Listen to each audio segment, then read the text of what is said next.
Ukuthi impilo yakho yamanje ingumoya nje akuyona into engaqondakali.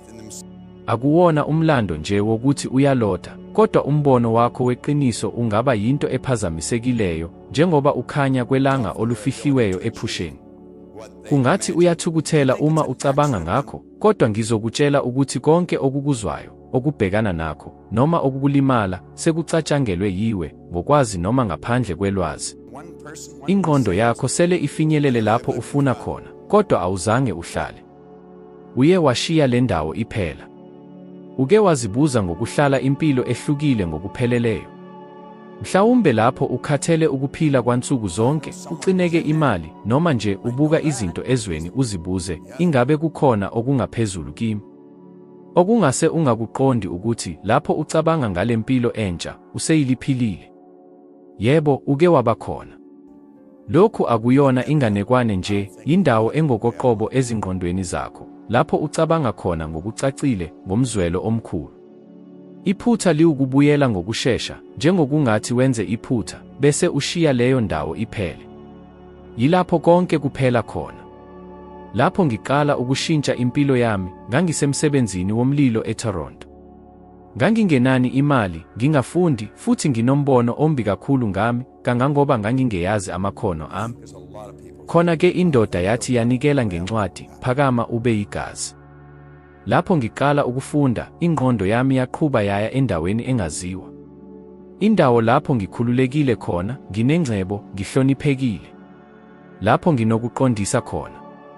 Into emangalisayo yikuthi kwakuyiqiniso kangangokuthi kwakubuhlungu. Ngangingazi ukuthi kunokwenzeka, kodwa ngangingazi ukuthi izinto ezingizungezile zaziphambene kakhulu. Manje cabanga mangaki amacesha owenalo lamabono. Mangaki amacesha oye wacabanga ngokushiya umsebenzi wakho olukhulu. Ukuthola indlu yakho. Ukuthola ukuthula. Kungani ushiya leyo mfanekiso iphele? Ukumesaba. Icala. Ukungazethembi. Iqiniso liwukuthi abantu abaningi baphatha le mfanekiso njengamaphupho. Kodwa akuyona amaphupho. Ziyimvume. Zindlela. Zingamakhono angqondo yakho ewakunikezayo. Into emangalisayo iwukuthi isayensi ifunda lenkinga. Ngonyaka ka-2019, ochwepheshe eStanford University bakhiphe ucwaningo olubonisa ukuthi ingqondo ayikwazi ukwahlukanisa izinto ezibukekayo ngokucacile nezenzakalo zangempela. Ngamafuphi, uma uvakashela le ndawo ngomzwelo, ngokucacile, futhi njalo, umzimba wakho uyakuphendula njengokungathi usekhona. Izinqumo zakho ziyashintsha. Ulimi lwakho luyashintsha. Amathuba akho ashintsha. Kodwa yilapho inkinga ivela khona, ngoba kuleso sikhathi imiqondo yenzeka. Leyo miqondo yokholo oluqinile selokhu usencane, ukuthi imali iyabamba, impumelelo iyadlula abanye, ukuthi awufaneleki, iqala ukuqothula umfanekiso. Iyenza kanjani lokhu? Ikuhlakaza ngezinkinga zemali, ngokwesaba ukwahlulelwa, ngomuzwa wokuthi akusiyiso isikhathi. Kodwa ake ngicacise, lo mfanekiso owe ubona, leli ndawo oye wayivakashela engqondweni, awuvelanga nje. Yi-incwadi yesikhathi esizayo. Futhi udinga ukwenza into eyodwa nje, ungavumeli iphele. Phinda lo mfanekiso njalo. Menza uba olujwayelekile. Uma ukhathele, buyela kuwo. Uma konke kuwela, fela kuwo. Uma othile ehlanya ngephupho lakho, khumbula, ngoba abathunjiwe ezingqondweni lapho lokhu kungekho khona, kodwa wena usudlulile. Isikhathi eside ngangikungabaza engikubonayo. Ngangicabanga ngeziteji ezinkulu, izilaleli, imihlangano. Kodwa kanjani? Ngangiyibomvu nje enemali, engafundile. Kodwa umfanekiso wawuqhubeka. Wawuqhubeka.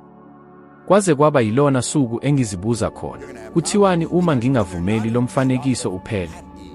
Yilapho konke kwaqala khona ukushintsha. Uma ingqondo yakho ikwazi ukufinyelela kule ndawo, nawe ungafika khona ngokomzimba. Manje, zama. Ngaphambi kokulala, vala amehlo bese uvakashela le ndawo futhi. Kodwa hlala imizuzu emihlanu. Hayi njengokuthi yiphupho elikude, kodwa njengento esiyakho. Bese uphinda kusasa. Ngemuva kwesasa. Ngoba uma ugcina lo mfanekiso isikhathi eside ngokwanele izinto ziyoqala ukukwenza. Konke kuyazamazama. Konke kuhamba. Nawe ungahle uhlale phansi, unganyakazeki, kodwa lokho okubona ngamehlo akho kuphela. Iqiniso liwukuthi umzimba wakho, imizwelo yakho, imicabango yakho ihlala izamazama. Futhi le zamazamazama ikhipha ithoni. Futhi le thonini ilawula lokho okukhethayo. Ngiyazi lokhu kungase kubonakale kungokomoya noma kuyadida ekuqaleni, kodwa uma ubuka ngokucophelela, uyobona ukuthi impilo yakho, lokho okunako, lokho ongenako, abantu abakuzungezile, izikweletu okufanele uzikhokhe, izinto ezingalindelekile, konke kuhambisana kahle nethoni oyikhiphayo njalo. Futhi bheka, awuyitholi lokho okufunayo, uthola lokho okhona ngokwakho.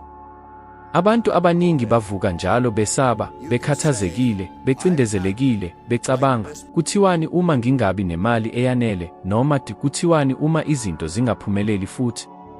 Manje cabanga, yiluphi uhlobo lwethoni oluyikhiphayo lokhu? Ukwesaba, ukukhathazeka, ukungabi nalutho. Futhi igama liphendula, hayi isifiso sakho sokushintsha, kodwa isimo osihlala usibeke khona njalo. Futhi yini elibuyisayo? Okufanayo. Eminyakeni embalwa edlule, ngaphambi kokushintsha kwami, ngangivuka kanjalo. Ngisho noma ibhizinisi lami lokuhlanza lalisebenza kahle, lizele ngamisebenzi, ngangizizwa ngingekho kahle. Uyazi lowo mcabango ophefumula, ingabe konke lokhu kuyawa ngasikhathi sinye. Ngangikhula, yebo, kodwa ngiyathuthumela ngokwesaba. Umphumela, ngilahlekelwe amathuba amakhulu ngenxa yokungabaza.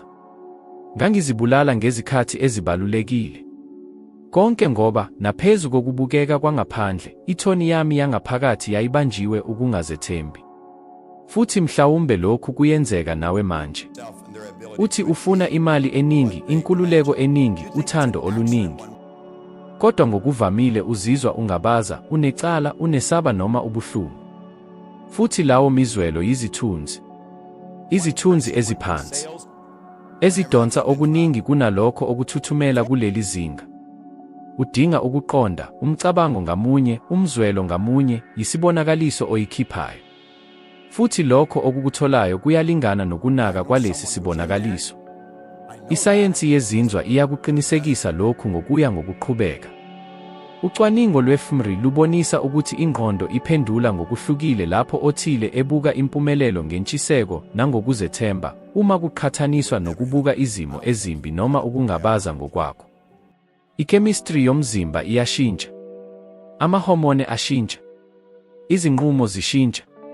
Futhi yilapho inkinga enkulu ivela khona. Abantu abaningi bazama ukushintsha iqiniso labo ngamandla, ukusebenza kakhulu, ukuzifaka kakhulu, ukuzama ukulawula izinto ezingaphandle, kuyilapho empeleni kudingeka bashintshe ithoni. Uyazi lapho uzama ukufaka isiteshi serediyo, kodwa kukhona umsindo omkhulu. Okuqukethwe kukhona, kodwa usesithunzini esingalungile. Yilokho kanye okwenzeka emizameni yakho. Ikhona. Kodwa ngenkathi ingqondo yakho ithuthumela ukungazethembi, awusoze uthole ukuqonda namathuba akhona. Manje, ake ngibuze, uke waqaphela ukuthi kulula kangakanani ukuhlangana nabantu ababi uma unesimilo esibi? Uke waqaphela ukuthi umgwaqo ubukeka ubi kangakanani ezinsukwini ozokuvuka usiza futhi uthukuthele? Noma ukuthi konke kuvala uma ucineke ngemali? Akuyona inhlanhla embi. Yukuhambisana nethoni. Futhi ungakushintsha lokhu. Akuyona ngaso leso sikhathi, akuyona ngokuchofoza ngeminwe, kodwa ngokuphindaphinda, ngenhloso nangokwazi. Lapho ngiqonda lokhu, ngiqale ukwenza imikhuba emincane yokushintsha isimo sami. Ngangilalela umculo omuhle, ngifunda amazwi amandla, ngibona amavidiyo aphefumulelayo ekuseni, futhi okubaluleke kakhulu, ngangiziphoqa ukucinga ukuthi lokho engikufunayo sekukhona. Ngisho noma kubonakala kungekho. Ngisho noma iqiniso libhekisa kwenye indawo. Ngoba ngangingazi, kwakuyinto yokugcina lethonini. Kwakuwumzuzu nje izinto ziyophendula. Zaphendula. Kodwa konke kwaqala ngesinqumo, ukuyeka ukukwenza izinto ezingaphandle nokuqala ukukhipha ngenhloso amandla engikufunayo ukumukela. Manje, isimemo, ezinsukwini ezinhlanu ezizayo, ngaphambi kwanoma yiluphi olunye umsebenzi wasekuseni, khetha ithoni ofuna ukuthuthumela ngayo. Akuwona wonke umuntu omuhle njalo? Kuyilapho uthatha isikhundla ngokuthuthumela kwakho. Phakama ngokuzethemba, ubone lapho ufuna khona ukuba uzizwe uthulile njengokungathi usefikile bese uvuka. Bheka ukuthi abantu bayaphendula kanjani ngokuhlukile. Ukuthi izinkinga ziyashintsha kanjani. Ukuthi imiphakathi ivula lapho kwakukhona izindonga kuphela. Ngoba iqiniso lilula, kodwa liyinqaba, awuyitholi lokho okufunayo. Uthola lokho okuthuthumelayo. Futhi ithoni yakho iyona yisihluthulelo sawo wonke umuntu. Abantu abaningi bakholelwa ukuthi bacabanga, kodwa empeleni bayaphendula kuphela. Abacabangi ngempela bavumela imicabango ingene iphume njengezinhlamvu eziphuzwayo umoya. Ukwazi ukuthi yini ebuhlungu nakakhulu? La micabango ayiyona yakho. Kukhona amandla aqhubekayo ekuqondeni kwethu. Imicabango ikhona yonke indawo. Ikhona emoyeni, endaweni, kubantu abakuzungezile. Uma ungena egumbini elinezinto ezicineke, uzizwa kanjalo, akunjalo. Uma othile uthulile, indawo ibonakala ithulile. Lokhu kuyathuthumela. Lokhu kuyithuba. Futhi uma ungaqapheli ingqondo yakho, uqala ukuthola lezo zithunzi, futhi wamukele imicabango engenalutho oluhambisana nawe. Ingqondo yomuntu inezipho ezinhle ezibizwa ngokuthi ukucubungula okuqinile. Yikhono lokuthola umcabango nokunquma ukuthi yini okufanele uyenzani ngayo. Kodwa akekho osifundisa ukusebenzisa lokhu. Ngokuphambene, sifundiswa ukwamukela konke esikuzwayo njengeqiniso. Uma unesaba, uyakholelwa ukuthi usesingozini. Uma ucabanga ukuthi okuthile kuya kuhamba okubi, uyakholelwa ukuthi kuyisibonakaliso. Kodwa ngokungavamile uzibuza, lo mcabango uvela kuphi? Noma kungcono, lo mcabango ungisiza noma ungilimaza? Futhi ngizokutshela okuthile ongasengakuzwanga, ungakhetha imicabango yakho. Ungayibumba. Ungayidala. Uyazi lawo maqondana okuhle ayahlanguleka lapho uqhuba noma ugeza? Lelo phefumulo lokuqamba, lelo bheka elithi, kuthiwani uma ngenza lokhu? Sonke sinayo. Sonke. Afika aphele. Uzizwa. Kodwa yini oyenzayo kamuva? Uyakudala. Uyakuyeka. Ucabanga, lokhu kuyiphupho. Futhi ubuyela endaweni yomoya. Manje ngitshele, mingaki imicabango engashintshe impilo yakho oye wayilahlela ngaphambi kokuthatha isinyathelo sokuqala? Mangaki amacesha okuthile kuwe okuthe hambani, kodwa ulindele ukwesaba kuphele? Uyazi ngani? Ngoba isimo sakho sengqondo, leyo nqubo engaqondakali yokholo oluqinile selokhu usencane, uyaphendula ngokushesha ukukuhlalisa endaweni yakho yokuthula. Kunjengomlindi wokuvikela wena wakudala ohlukumeza noma iyiphi ithuba lokushintsha. Futhi ukushesha uyakungabaza ngokwakho ngamasekondi. Konke ngoba awuzange ufunde ukubona imicabango yakho ngokwazi. Awuzange uqonde ukuthi ungathi lo mcabango awuyona yami. Ngikhetha omunye. Ngiyakhumbula isikhathi ekuqaleni kohambo lwami, lapho ngangizimisele khona ukusayina isivumelwano esasiyonga imali yami. Kwakuwuthuba olukhulu. Kodwa ngobusuku obangaphambi kwalokho, ngithathwe ngumfula wemibono, awufundile. Awuyona muntu. Uyakuhluleka futhi wonke umuntu uyokubona. Lokho kwanqamula ubuthongo bami. Futhi cishe ngishiya leyo thuba. Kodwa kuleso sikhathi ngazibuze umbuzo olula, kuthiwani uma la micabango ingelona iqiniso? Kuthiwani uma iyizithunzi zesikhathi sami esidlule ezama ukungincintisa? Futhi ngaleso sikhathi ngikhethe umcabango omusha. Ngikhethe ukusebenza ngokucubungula ukuthi ngingakhula. Ngisayine. Futhi impilo yami ayizange ibe yefana futhi. Udinga ukuqonda ukuthi imicabango ayinakuqeda. Iqhubeka ikugeleza. Kodwa ukungabi nakho kukhona ekunakeni kwakho okuhle kokuwamukela lawo maqondana, ukubanika isikhala nokuvumela ukuba akhule. Lokhu kudinga ukunaka. Kudinga inhloso. Futhi isayensi isikutshelelani ngalokhu? Ukuthi 95% ekhulwini lemicabango yethu iyahlala. Futhi okubi kakhulu, ngaphezulu kwama80% ekhulwini ayathanda ukuba mabi. Lokhu akuyona nje izibalo, iyisithombe sempilo yabantu abaningi. Ngoba uma ucabanga okubi, uthuthumela okubi. Uma uthuthumela okubi, uthola okubi. Futhi lokhu kuyaba yisiphambano kwaze kwaba yilona suku okuthile, ngesinye isikhathi, sinquma ukuqeda lesi simo. Ungaba lowo muntu? Kusukela namuhla, ngikubiza ukuba ube umbhali wemibono yakho. Ezinsukwini ezintathu ezizayo, noma nini lapho umcabango omubi uvela, ukungabaza, ukugxeka, ukwesaba, yima imizuzwana embalwa. Phakama.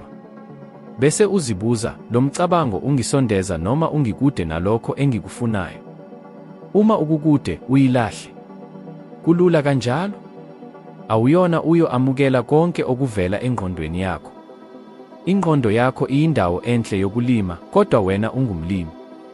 Futhi kukhula kuphela lokho onqumayo ukunakekela. Unamandla okuqamba imicabango.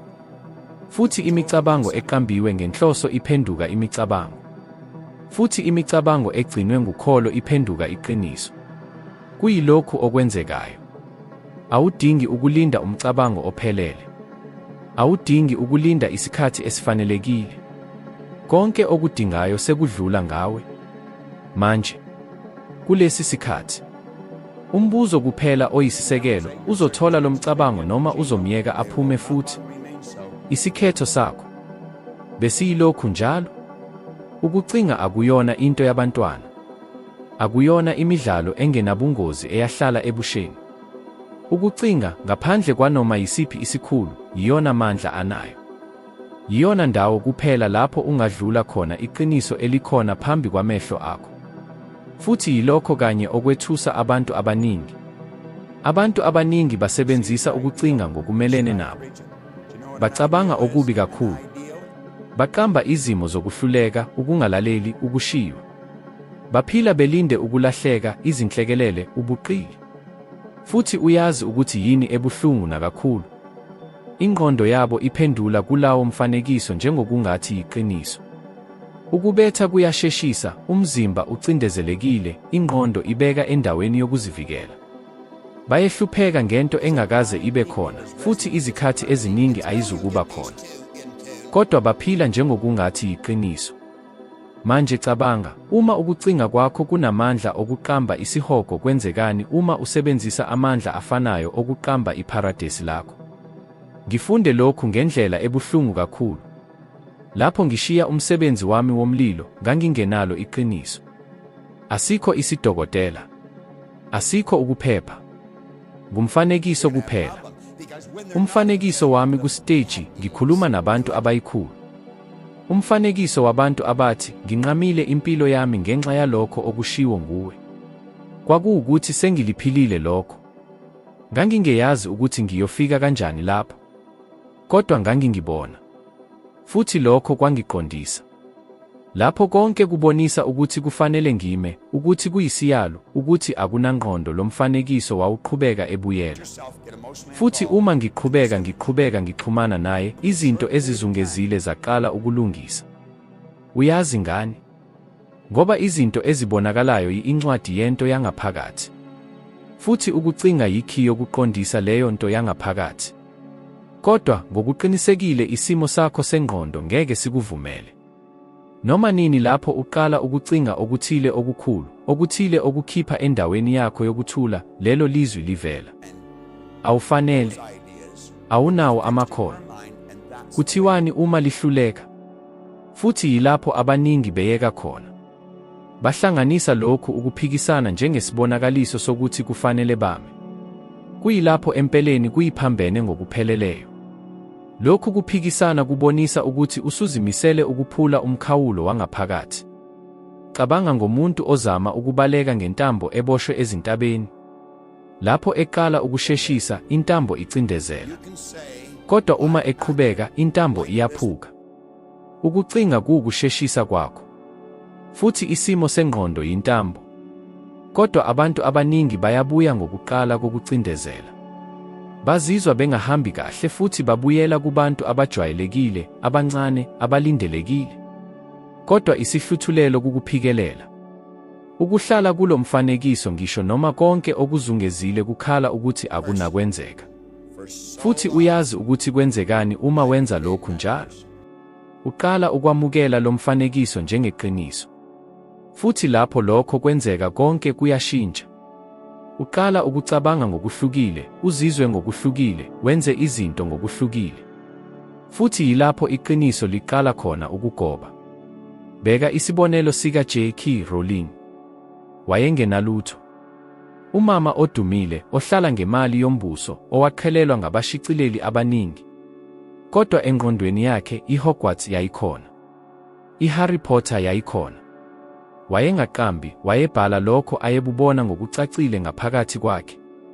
Futhi yilokho kanye okumsusa ebumpofu kanye nokumbeka phakathi kwababhali abacebile emlandweni.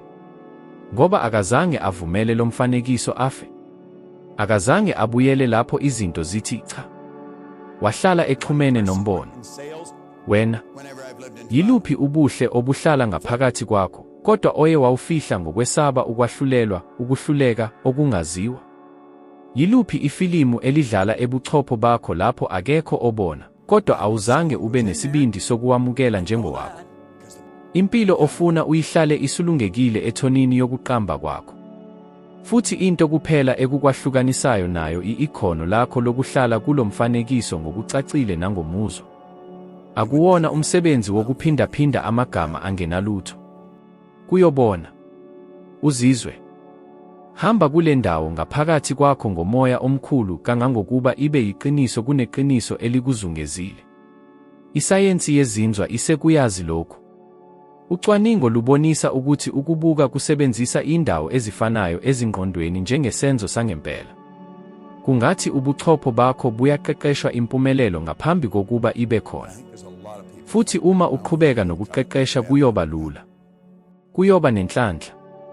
Manje lalela ngokucophelela, ukucabanga akuyona into yabambalo. Ikhono lengqondo esinawo sonke. Unayo. Futhi uma ungayisebenzisi othile uzoyisebenzisela. Imedia izofaka imifanekiso ebuchopho bakho. I-social media izoqondisa lokho okufanele ukufune. Imiqondo yabanye iyangena ephusheni lakho.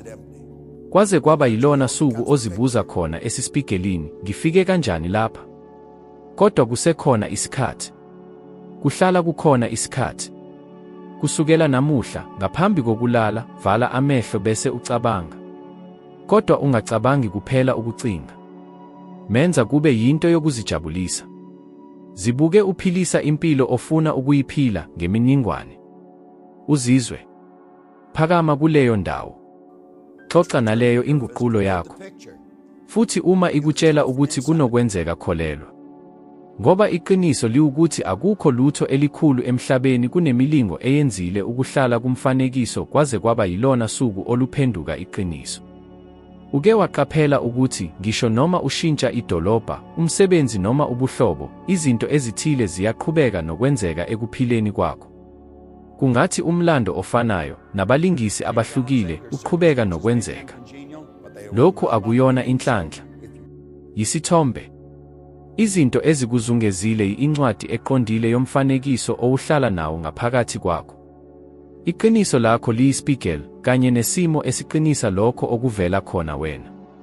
Konke kuqala ngomfanekiso wakho ngokwakho. Akuyona into oyifunayo. Kodwa into oyikholelwayo ukuthi ungubani.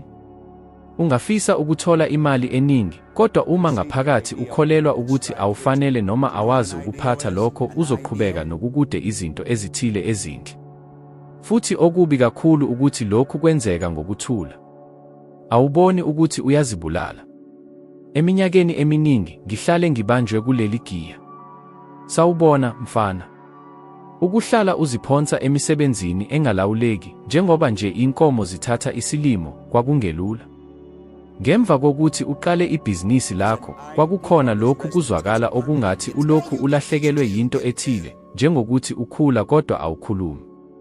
Uyakwazi ukwenza njengomuntu ophumelelayo, kodwa ngaphakathi kukhona umoya wokwesaba, umoya womfana ongenalwazi, ongenamali, ongacabangi lutho oluhle ngekusasa lakhe.